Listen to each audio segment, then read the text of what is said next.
Et voici la troisième et dernière partie de cette émission consacrée au Super Sentai.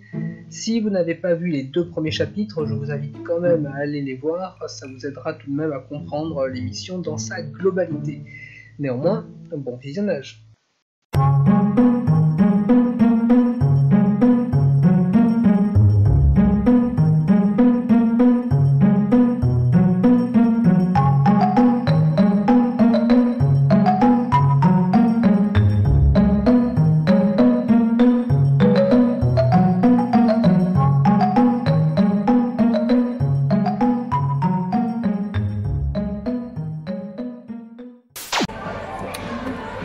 Bien.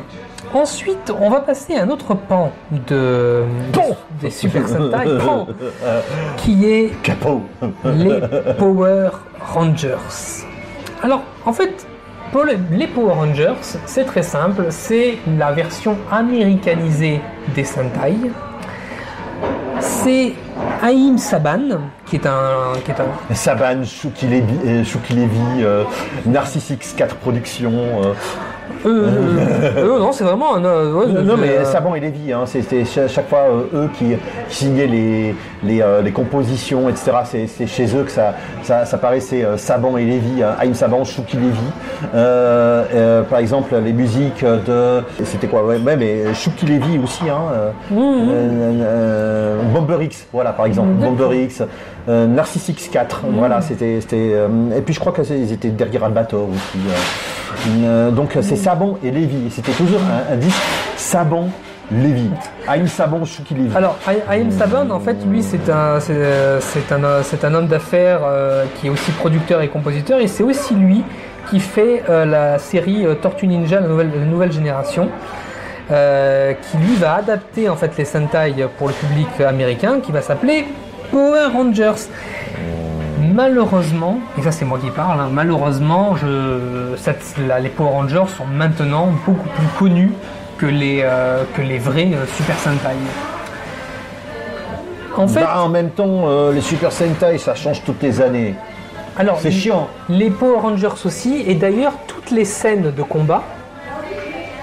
En fait, Haïm Saban, il va simplement passer un contrat avec la Toei, il savait très bien que les Super Sentai, ça aurait été très difficile de les implanter aux États-Unis. Déjà parce que les héros sont japonais, que les histoires se passent au Japon. Pour le public américain, ça va pas. Il faut que ce soit America. Et donc en fait, ce qu'il va faire, c'est qu'il va retourner toutes les scènes où ils sont pas en costume avec des acteurs américains, avec des intrigues différentes. Et toutes les scènes de combat, ça va être le Sentai de l'époque. C'est le Sentai du moment. Donc le Sentai qu'ils ont pris, le premier Sentai en 1992, en 1992, c'est le premier Power Rangers. Tu sais qu'à chaque année, c'est toujours un Sentai différent. Donc celui de 92, ils vont prendre les costumes, ils vont prendre les scènes d'action de ce Sentai et ils vont retourner les scènes avec des acteurs. Oui, mais c'est ce qu'on appelle en langage informatique un fork. C'est-à-dire que ça commence à partir d'un tronc commun et puis ça va commencer à dévier. Alors, pas vraiment dévier parce que chaque Sentai, les prochains, celui de 93, celui de 94, celui de 93, 94, à chaque fois, depuis le début, en fait, tous les Sentai japonais, tous les Power Rangers que tu vois, les scènes d'action, ce sont les Sentai du moment au Japon. D'accord, mais tournés à la sauce américaine. Les scènes hors costume. Ça veut dire quand ils n'ont pas le costume. Sinon, le reste, c'est les... D'accord. Parce que par exemple, il y a des dessins animés, etc., qui ont eu des remakes ou des adaptations pour le public américain avec censure, etc. Par exemple, La Bataille des planètes, que j'avais déjà cité aux antennes, qui était un dessin animé de 71-72, 71-72. Les Américains l'ont repris en 78, mais en coupant les scènes violentes où les villes se font détruire, ils disent les villes se sont fait évacuer et puis tu vois pas les... Ah oui, par exemple, en fait elles se font détruire. En fait elles se font détruire. Ils ajoutent des personnages secondaires, par exemple Seth Zark 7 qui n'existait pas dans le feuilleton original, 1 et 5 Cybelle 5. D'accord. Voilà, mais le reste de l'animation est respecté, mais ils ont rajouté des personnages secondaires, etc., ils ont fait une adaptation en coupant des scènes, en rajoutant d'autres. Mais ce qui est beau, c'est la ville s'est fait évacuer. Mais ce qui est marrant, c'est que par contre, les Power Rangers vont mettre beaucoup plus de fil rouge entre les différents Power Rangers que les vrais Sentai, qui eux sont vraiment différents les uns des autres. Et un thème récurrent avec les Power Rangers, c'est le thème des dinosaures. Tu sais que le super robot, c'est le Super Megazord, tout simplement parce que la première série qui va être prise, le premier Power Rangers qui est pris sur le Sentai de 92, qui s'appelle Kyoru, oh putain, j'ai bien de prendre des notes.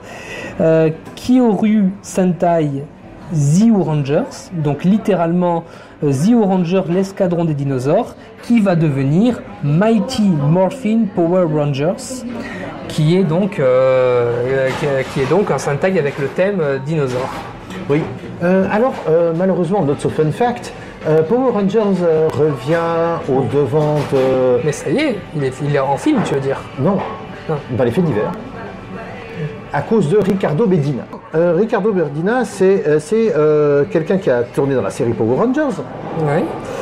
Et qui en fait, enfin je sais même plus s'il est force rouge, force jaune, etc. Je vais voir ça tout de suite. Mais en fait, Ricardo Medina est inculpé de meurtre. Non. Si. Oh, il a poignardé son coloc en 2015. D'accord. Et il risque 6 ans de tôle pour ça. Tu m'as dit en 2015? Oui. Et l'enquête est en train de se faire. Et puis c'est... Alors, Ricardo Medina, alors c'est qui voilà. Je ne sais pas d'ailleurs si les acteurs sont les acteurs américains. C'est Force Rouge. C'est Force Rouge. C'est Force Rouge. Donc, le leader. Et donc, lui, il a poignardé son coloc en 2015, poignardé à mort, parce que le colocataire investissait la chambre à coucher alors qu'il était avec sa petite Annie. Alors, il avait poignardé de plusieurs reprises pour l'ager avec une épée. Attends, tu peux répéter? Oui. Alors, il a poignardé à plusieurs reprises son coloc pour l'achever avec une épée. Ah oui, il faut pas faire chier un Power Rangers. Oui, voilà. Non, mais on rappelle que les Power Rangers se combattent à main nue. Oui. À main nue, les gars. Les Power Rangers sont pas censés buter, genre. Au katana. Non, mais on dirait. T'es sûr que c'est un. Oui. C'est vrai, hein, c'est vrai, ça. C'est vrai. Hein, emprisonné depuis 2016, l'acteur n'est pas encore condamné, mais la justice américaine va désormais pouvoir statuer sur sa peine. Attends, peut-être que maintenant on sait. Parce que l'info date du 30 mars. Eh oui, donc maintenant ça... Ah oui, ok. Et 30 mars, LA Times, 6 ans de tôle. Donc il ne ressortira pas avant 2023. Donc sûrement qu'ils vont réadapter dans les séries. Non, c'est le même costume rouge. Hein, c'est bon. Non mais justement, aux États-Unis, c'est uniquement les scènes hors costume. Donc lui, il n'a jamais le costume. Donc le gars, 38 balais, et out. Pendant 6 ans, et puis je sais pas si on veut le réengager plus tard. Alors là, ouais, ça m'étonnerait même. Mais ouais. Meurtre au premier degré. Ah oui, meurtre avec intention. Oui. Alors, Medina a privilégié la légitime défense. Avec une épée. C'est proportionnel, ça va.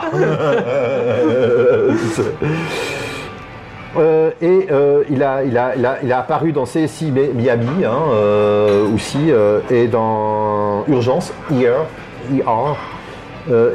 Voilà, il a joué la Force Rouge de 2002 à 2003 et il a joué Decker, donc le méchant de Power Rangers Samurai en 2011 et 2012.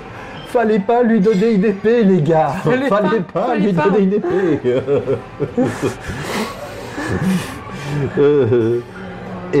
Voilà quoi. Et puis s'occuper d'animaux à partir de 2011. D'accord. Bon, voilà, c'est... Voilà, oui. Not so fun fact. Not so fun fact. Ricardo Medina. Oui. Alors aussi puisque petit fun fact, mais plus sympathique. Oh, putain, oui, j'imagine. Donc tu sais que le Power Rangers, c'est donc l'adaptation des Super Sentai avec toutes les scènes d'action qui sont celles des vrais Sentai au Japon chaque année. Sauf que la série s'est fait réimporter au Japon, et dont les scènes avec les acteurs américains ont été redoublées par les acteurs qui jouent les scènes d'action. Alors, Quiz du Triad pour site japonais Special Hard, qui a tourné dans Power Rangers? Non mais voilà, c'est vraiment interchangé. Donc en fait, les Power Rangers, ça suivent toujours les Sentai japonais. Avec chaque nouveau costume de Power Rangers, c'est les nouveaux costumes des Sentai, du Sentai du moment au Japon. Oui, tout à fait. Donc voilà. Donc c'est un petit peu on a fait un petit peu le tour des Sentai. Ils se sont un peu éteints en France, enfin en tout cas en Europe, au profit des Power Rangers dans les années 90-90. Le succès a été vraiment sur Bioman. Les autres n'ont pas vraiment marché. Et c'est Power Rangers qui a repris le flambeau, mais on peut toujours voir les Sentai en VOST sur Internet.